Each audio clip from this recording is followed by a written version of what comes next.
اور جیسا خداوند نے مجھے حکم دیا تھا اس کے مطابق ہم لوٹے اور بحر کلزم کی راہ سے بیابان میں آئے اور بہت دنوں تک کوہ شعیر کے باہر باہر چلتے رہے۔ تب خداوند نے مجھ سے کہا کہ تم اس پہاڑ کے باہر باہر بہت چل چکے، شمال کی طرف مڑ جاؤ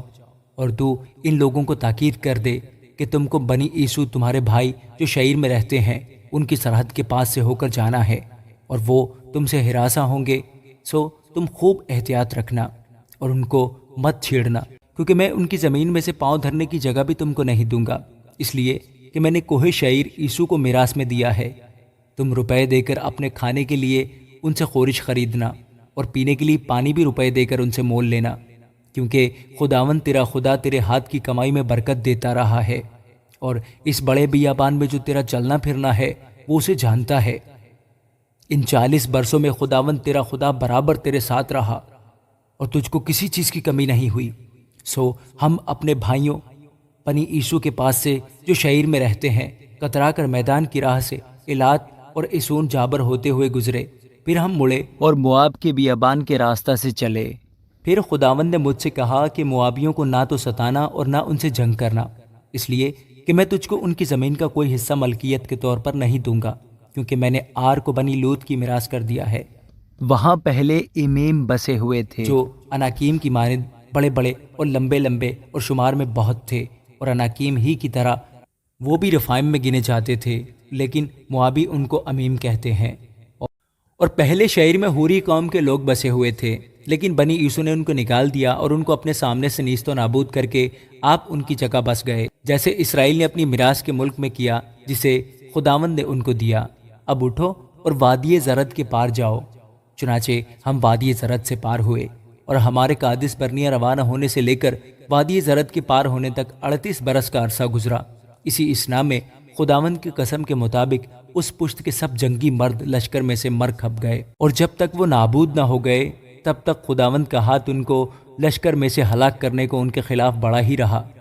جب سب جنگی مرد مر گئے اور قوم میں سے فنا ہو گئے تو خداوند نے مجھ سے کہا، آج تجھے آر شہر سے ہو کر جو مواب کی سرحد ہے گزرنا ہے، اور جب تو بنی امون کے قریب جا پہنچے تو ان کو مت ستانا اور نہ ان کو چھیڑنا، کیونکہ میں بنی امون کی زمین کا کوئی حصہ تجھے میراث کے طور پر نہیں دوں گا، اس لیے کہ اسے میں نے بنی لوط کو میراث میں دیا ہے۔ وہ ملک بھی رفائیم کا گنا جاتا تھا، کیونکہ پہلے رفائیم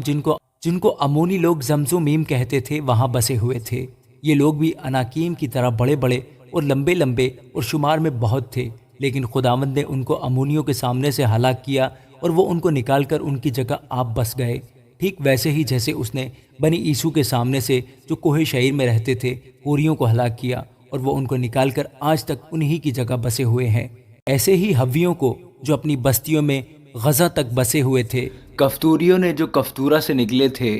ہلاک کیا اور ان کی جگہ آپ بس گئے۔ سو اٹھو اور وادی ارنون کے پار جاؤ، دیکھو میں نے حسبون کے بادشاہ سیہون کو جو اموری ہے اس کے ملک سمیت تمہارے ہاتھ میں کر دیا ہے، سو اس پر قبضہ کرنا شروع کرو اور اس سے جنگ چھیڑ دو۔